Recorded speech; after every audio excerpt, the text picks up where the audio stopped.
പണിയായല്ലോ പണ്ടാറ്. എടാ പ്രസാദേ, ആ എന്തിട്ടാ ഒരു പണി കിട്ടി. ബാങ്കിൽ നിന്നിട്ടൊരു കോള് വന്നു. ആ എന്റെ ATM കാർഡ് ബ്ലോക്ക് ആണ്. ഓ ഡീറ്റെയിൽസ് പറഞ്ഞു കൊടുത്തിട്ടില്ലെങ്കിൽ അക്കൗണ്ടും ബ്ലോക്ക് ആവും പറഞ്ഞു. അത് ശരി. എന്നിട്ടൊരു OTP അവരയച്ചു. ഞാനത് പറഞ്ഞു കൊടുത്തു. നീ എന്തിനാ പറഞ്ഞു കൊടുത്തത്?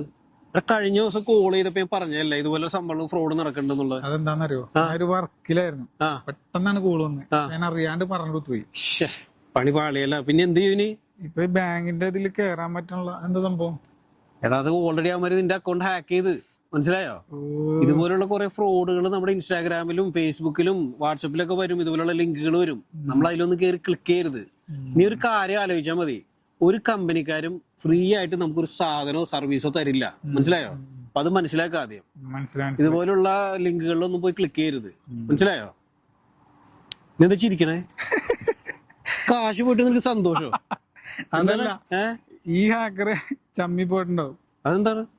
എന്റെ അക്കൗണ്ടിൽ ആ 36 രൂപയുള്ളൂ. അത് നിന്റെ അക്കൗണ്ടിലെ കാര്യമല്ലേ നീ പറയണ. പക്ഷെ ഇത് കണ്ടോണ്ടിരിക്കണ ഒരു അക്കൗണ്ട് അതുപോലെയല്ലോ. അപ്പൊ എല്ലാരും ശ്രദ്ധിക്കുക. സോഷ്യൽ മീഡിയയിൽ ഇതുപോലുള്ള പല ഹാക്കർമാരും ഇറങ്ങിയിട്ടുണ്ട്. ഫേസ്ബുക്കിലായാലും വാട്സപ്പിലായാലും ഇൻസ്റ്റാഗ്രാമിലായാലും ഇതുപോലെയുള്ള ലിങ്കുകളും അതുപോലെയുള്ള ഫ്രോഡ് കോളുകളും നിങ്ങൾക്ക് വരാൻ സാധ്യതയുണ്ട്. അപ്പോൾ അതെല്ലാം അവോയ്ഡ് ചെയ്യുക. Be safe.